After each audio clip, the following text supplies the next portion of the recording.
Alright, good morning. This is Atomic Masters.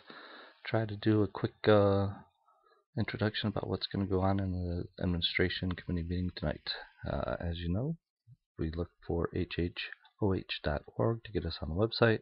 City Council meeting information will take us to the agenda.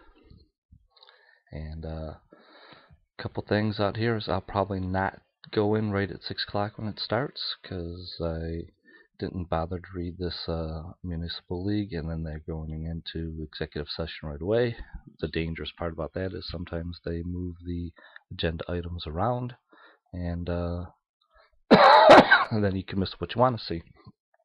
So the things that I think will be interesting is this recreational facilities planning and the economic development case right there, and the ward redistricting is kind of interesting, but not something that we necessarily need to see. If you look at the recreational facilities planning, it does have three things that they're going to talk about: the YMCA handbook and fee schedule, a landscaping proposal, and the interesting part about that is there's 27 acres that they're keeping up, so that's interesting. And then naming rights for the aquatic center and the amphitheater. That has some interesting parts too. Specifically, I know they have a grant to name the amphitheater, so it'll be interesting to see how you get multiple names on it and how that works out. The one thing that I did open was the handbook and fee schedule. Huber Heights Aquatic Center and Recreational Complex. If you remember from a couple weeks ago, at the end of the one they submitted then, they had a budget. They've dropped that completely out of the handbook. Probably appropriate there, but it was interesting that during these budget discussions, the city staff said that they expect that there's going to be about a $70,000 profit on the aquatic center. So it would be interesting to see how that budget plays out. Looking through here, you can see when they're planning to open it, and then you can see the fee schedules, member rates.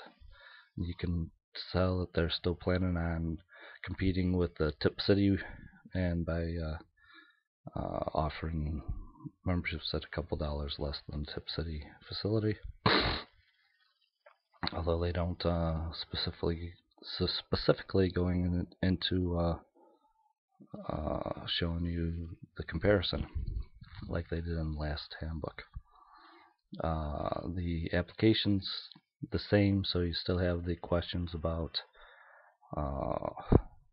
whether Y membership is required or not.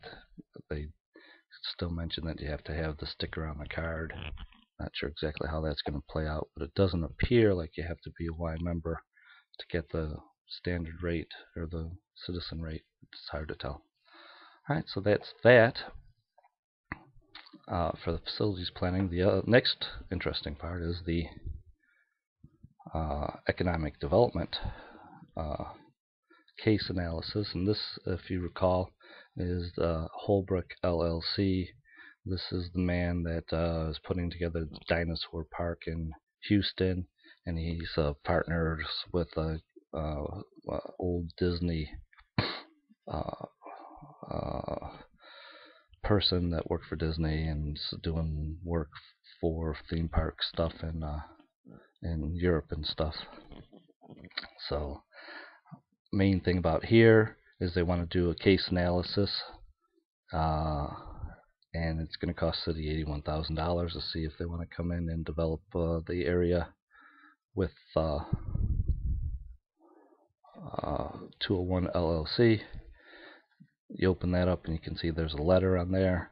You can see that they want the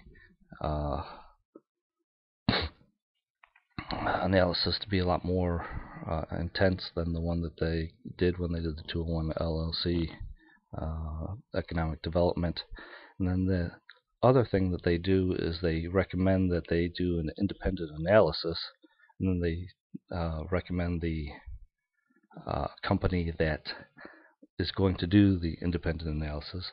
The part that I'd like to hear is if the city actually went out to see if they could find an independent company that was independent of the uh, Holbrook LLC. And then, of course, the part that, because of the budget things, we'd like to see how they coming up with the $81,000 as well to pay for the fee. And that's all that I intend to do today on this intro, and perhaps we'll see you at the administration committee meeting tonight.